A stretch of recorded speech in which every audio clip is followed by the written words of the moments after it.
Ô Saint-Esprit, je viens de la louange, les yeux fermés, doucement. Chers frères, chers élèves, connaissez-vous l'histoire de cette mère qui rentre dans la chambre de sa fille et qui trouve sous le lit une lettre? Elle imagine évidemment tout de suite le pire. Sur la lettre, il est écrit: chère maman, je t'écris pour te dire que j'ai quitté la maison pour aller vivre avec un copain que je viens de rencontrer. Nous allons former une très grande famille dans la forêt. À propos, je suis enceinte, mais ne t'inquiète pas, car même si j'ai 17 ans, et je suis certaine que mon copain m'aidera du haut de ses 58 ans, et que nous serons heureux grâce à tout l'argent qu'il y avait à la maison et que nous avons pris pour subsister. Quelle belle lettre! Et au bas de la lettre, le post-scriptum ajoute: je te raconte n'importe quoi, maman. C'est une blague. C'était juste pour te dire que dans la vie, il y a des choses beaucoup plus importantes que mon mauvais bulletin scolaire que tu trouveras sur la table de nuit. Chers frères, il y a des paroles que, comme cette mère, nous ne voulons pas entendre, personne. Et que parfois, nous n'écoutons pas. Nous n'avons pas besoin d'entendre ces paroles, en attendant une vérité plus acceptable. Et l'évangile que nous venons d'entendre nous confond à première vue à des paroles très dures et qui ont souvent été trop moralisées. Quand j'ai lu cet évangile, cette messe, c'est une messe de l'Esprit Saint pour les élèves, je me suis dit, mais pourquoi c'est un tel texte, un tel évangile que je vais proclamer devant ces élèves? Si ton œil t'entraîne au péché, arrachez-le. Si ta main t'entraîne au péché, arrache-la. Peut-être que nous les écoutons parfois en attendant un post-Christum de Jésus qui nous dirait simplement: dites, j'exagère, aimez-vous les uns les autres et tout ira bien. Mais aujourd'hui, la radicalité de l'évangile ne doit pas nous faire peur. Elle nous invite sans doute à redécouvrir que dans toute histoire humaine, il y a chaque jour des deuils à faire afin de grandir. Chaque matin, chers frères, nous avons à nous débarrasser non pas d'une partie de nous-mêmes, mais de ceux qui nous empêchent d'être nous-mêmes, de ce qui nous est fait pour la relation, mais qui n'y conduit pas.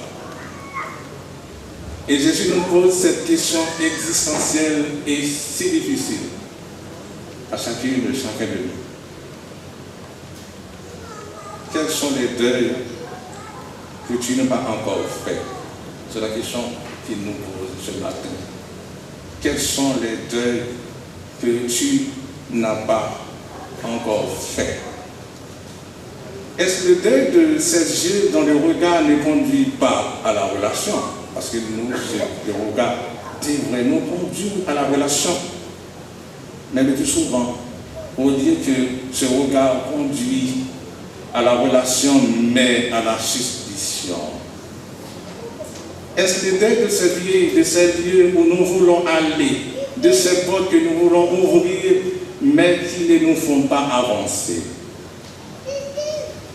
Quels sont donc les deuils qui nous restent à faire? Les deuils de tout ce qui nous empêche de nous réaliser, de créer et donc d'être pleinement humains.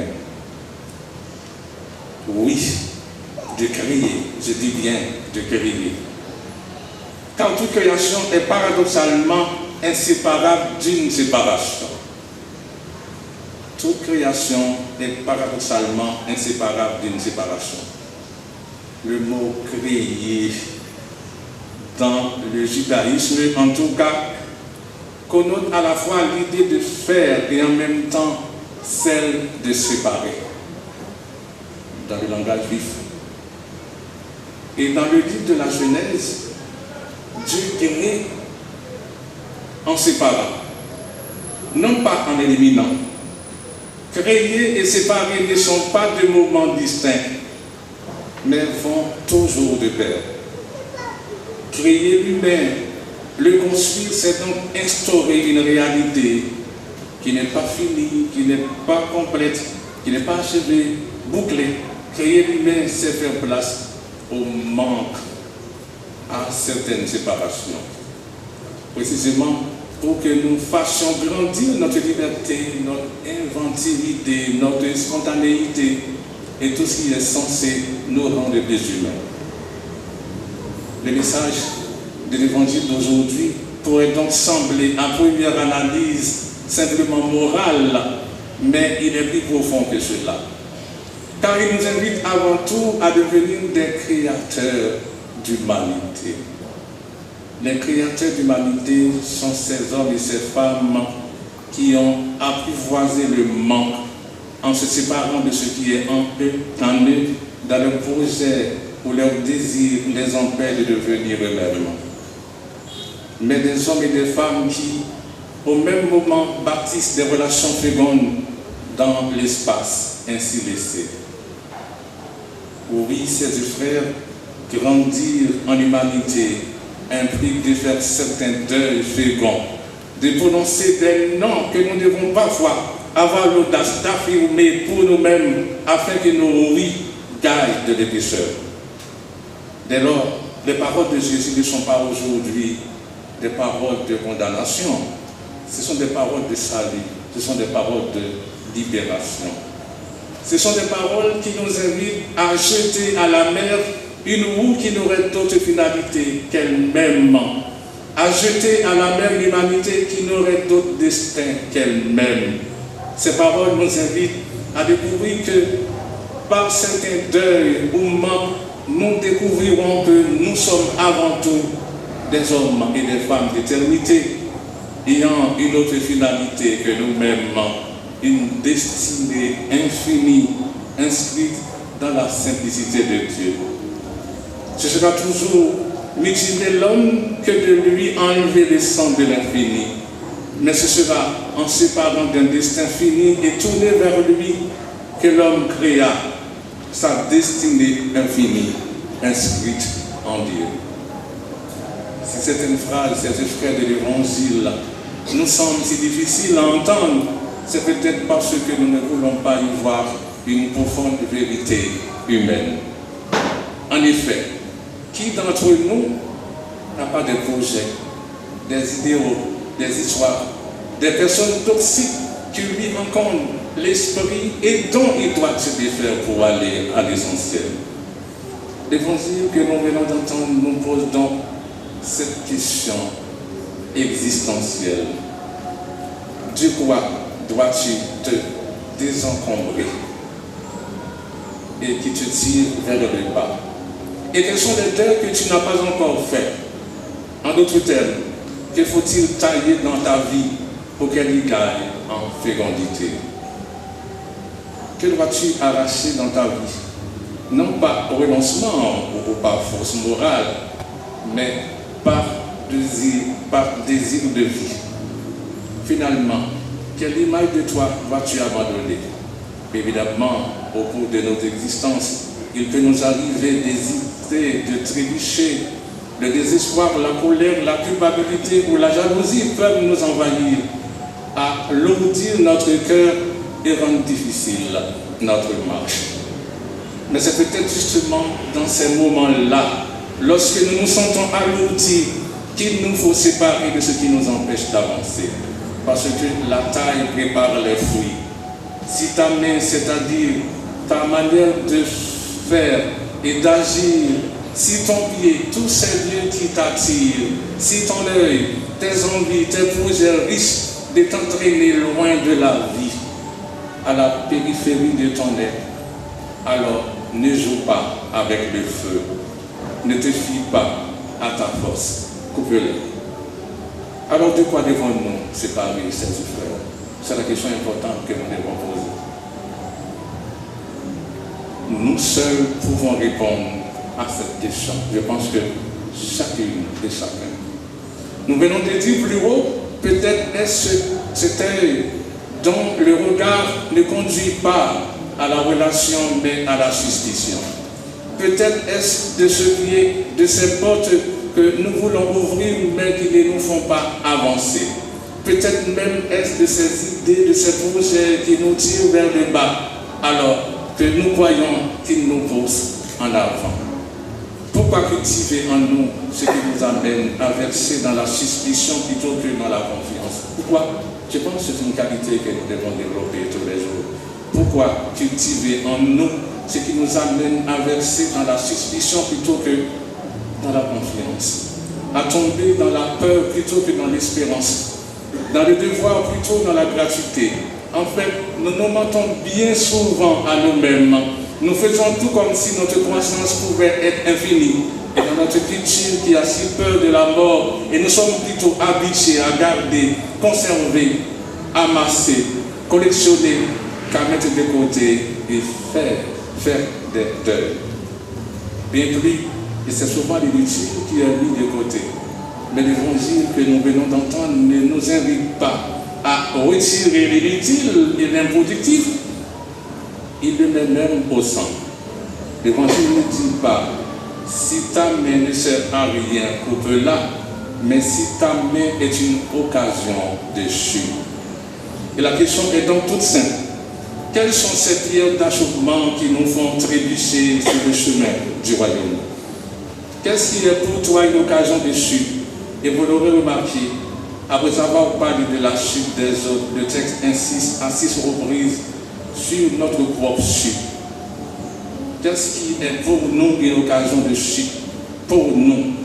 Ce à quoi nous sommes convoqués, c'est à la vie en abondance, la vie sans déclin. Et sur ce chemin, chaque deuil peut nous aider à faire grandir cette vie en plénitude, nous aider à surmonter notre désir de réussite pour couper court à ce qui nous tire vers le bas. Voilà ce à quoi l'Évangile nous invite. Couper court à ce qui mutile l'humain. Pour cela, il faut justement apprivoiser le manque en nous séparant de ce qui nous, dans nos projets ou nos désirs, nous empêche d'avancer. Couper court à ce qui nous tire vers le bas, c'est bâtir des relations fécondes dans l'espace, ainsi laissées par nos deuils, par nos manques. Couper court à ce qui nous tire vers le bas, c'est-à-dire certains renoncements féconds. S'inscrire en faux contre ce qui mutile l'humain pour que nos engagements gagnent de l'épaisseur. L'Évangile viendra toujours à contre-courant avec cette subversive promesse d'une décroissance heureuse qui ne déçoit pas lorsqu'on s'y risque. Voilà ce chemin, chers frères, d'audace et d'humilité. Inutile pour certains, mais que nous donne utilement d'accueillir en nous, au milieu de nous, celui qui nous dépasse infiniment. L'évangile de ce jour nous invite à nous désencombrer. En effet, qui d'entre nous n'a pas de projet, des idéaux, des activités, des personnes toxiques qui lui encombrent l'esprit et dont il faut se défaire? Le texte parle de scandale, pas de scandale qui choque comme dans la paresse, mais de scandale comme une occasion de chute. Celui qui amène une personne à verser dans la suspicion plutôt que la confiance, dans la peur de l'autre. Et pour conclure, disons un petit mot pour les élèves. L'année scolaire dont va commencer bientôt, je pense, c'est mardi.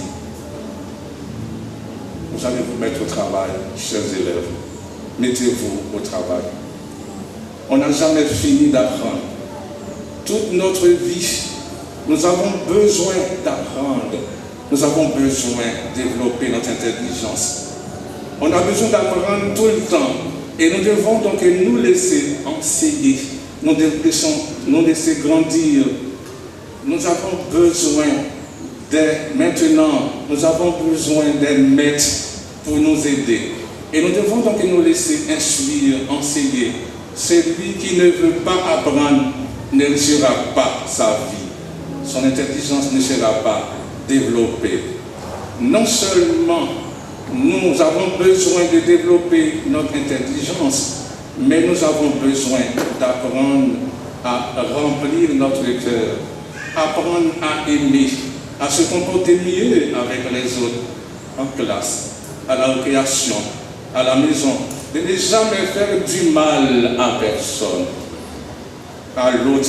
Et nous devons toujours poser la question, comment je vais aider ceux et celles qui ont des difficultés? Je dois refaire la paix. C'est tout au long de notre vie que nous avons besoin de ne pas faire du mal aux autres. Il faut se soutenir. Demandons à l'Esprit Saint de nous donner la grâce de faire toujours le bien pendant toute notre vie. Amen. Saint-Esprit, je viens